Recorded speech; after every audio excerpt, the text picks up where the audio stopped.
And here, we got a double tragedy. It isn't just that we are failing to learn from the mistakes of the past, we're failing to learn from the successes of the past. What do you mean? In the savings and loan debacle, we developed excellent ways for dealing with the frauds and for dealing with the failed institutions. And for 15 years after the savings and loan crisis, didn't matter which party was in power, the U.S. Treasury Secretary would fly over to Tokyo and tell the Japanese, you ought to do things the way we did in the savings and loan crisis because it worked really well. Instead, you're covering up the bank losses because you don't, you say you need confidence. And so we have to lie to the people to create confidence. And it doesn't work. You will cause your recession to continue and continue, and the Japanese call it the lost decade as a result. So now we get in trouble, and what do? We adopt the Japanese approach of lying about the assets. And you know what? It's working just as well as it did in Japan. Yeah. Are you saying that Timothy Geithner, the Secretary of the Treasury, and others in the administration with the banks are engaged in a cover-up to keep us from knowing what went wrong? And Absolutely. You are? Absolutely. Because they are scared to death. All right? They're scared to death of a collapse. They're afraid that if they admit the truth that many of the large banks are insolvent, they think Americans are a bunch of cowards and they will run and screaming to the exits, and we won't rely on deposit insurance. And by the way, you can rely on deposit insurance. And it's foolishness. All right? Now, it may be worse than that. You can impute more cynical motives, but I think they are sincerely just panicked about we just can't let big banks fail. That's wrong. But what might happen at this point if, in fact, they keep from us the true health of the banks? Well, then the banks will, as they did in Japan, either stay enormously weak or Treasury will be forced to increasingly absurd giveaways of taxpayer money. We've seen how horrific AIG. Right? And remember, they kept secret from everyone what AIG they were doing with, Treasury. And both administrations, the Bush administration and now the Obama administration, kept secret from us what was being done with AIG. AIG was being used secretly to bail out favored banks, like UBS and like Goldman Sachs, Secretary Paulson's firm that he had come from being CEO. It got the largest amount of money, $12.9 billion, and they didn't want us to know that. And it was only congressional pressure, and not congressional pressure, by the way, on Geithner, but congressional pressure on AIG, where Congress said, we will not give you a single penny more unless we know who received the money. And, when he was Treasury Secretary, Paulson created a recommendation group to tell Treasury what they ought to do with AIG, and he put Goldman Sachs on it. Even though Goldman Sachs had a big vested stake. Massive stake, and even though he had just been CEO of Goldman Sachs before becoming Treasury Secretary.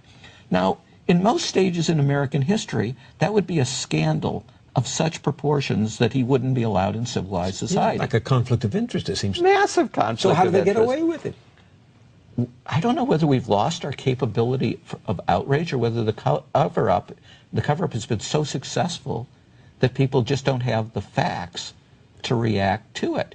Who's going to get the facts? We need some chairman or chairwomen in Congress to hold the necessary hearings, and we can blast this out. But if you leave the failed CEOs in place, it isn't just that they're terrible business people, though they are, and it isn't just that they lack integrity, though they do, because they were engaged in these frauds, but they're not going to disclose the truth about the assets.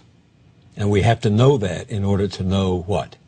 To know everything, to know who committed the frauds, whose bonuses we should recover, how much the assets are worth, how much they should be sold for, is the bank insolvent such that we should resolve it in this way. It's the predicate, right? You need to know the facts to make intelligent decisions, and they're deliberately leaving in place the people that cause the problem because they don't want the facts. And this is not new. The Reagan administration's central priority at all times during the savings and loan crisis was covering up the losses. So you're saying that people in power, political power and financial power, act in concert when their own behinds are in the ringer, right? That's right. And it's particularly a crisis that brings this out, because then the class of the banker says, you got to keep the information away from the public or everything will collapse, right? If they understand how bad it is, they'll run for the exits. Yeah, this week in New York at this conference, you described this as more than a financial crisis. You called it a moral crisis. Yes. Why? Because it is a fundamental lack of integrity, but also because if you look back at crises, an economist who is also a presidential appointee as a regulator in the savings loan industry, right here in New York, Larry White wrote a book about the savings loan crisis, and he said, you know, one of the most interesting questions is why so few people engaged in fraud, because objectively you could have gotten away with it, but only about 10% of the CEOs engaged in fraud. So 90% of them were restrained by ethics and integrity. So far more than law or by FBI agents, it's our integrity that often prevents the greatest abuses. And what we had in this crisis, instead of the savings and loan, is the most elite institutions in America engaging or facilitating fraud.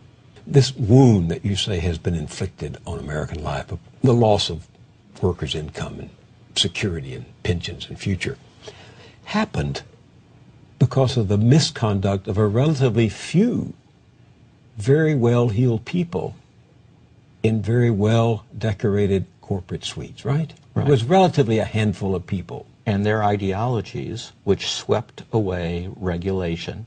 So, in the example, regulation means that cheaters don't prosper. So instead of being bad for capitalism, it's what saves capitalism. Honest purveyors prosper is what we want, and you need regulation and law enforcement to be able to do this.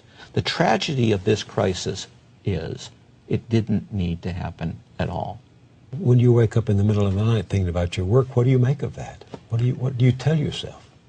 There's a saying that we took great comfort in. It's actually by the Dutch, who were fighting this impossible war for independence against what was then the most powerful nation in the world, Spain. And their motto was, it is not necessary to hope in order to persevere. Now, going forward, get rid of the people that have caused the problems. That's a pretty straightforward thing as well.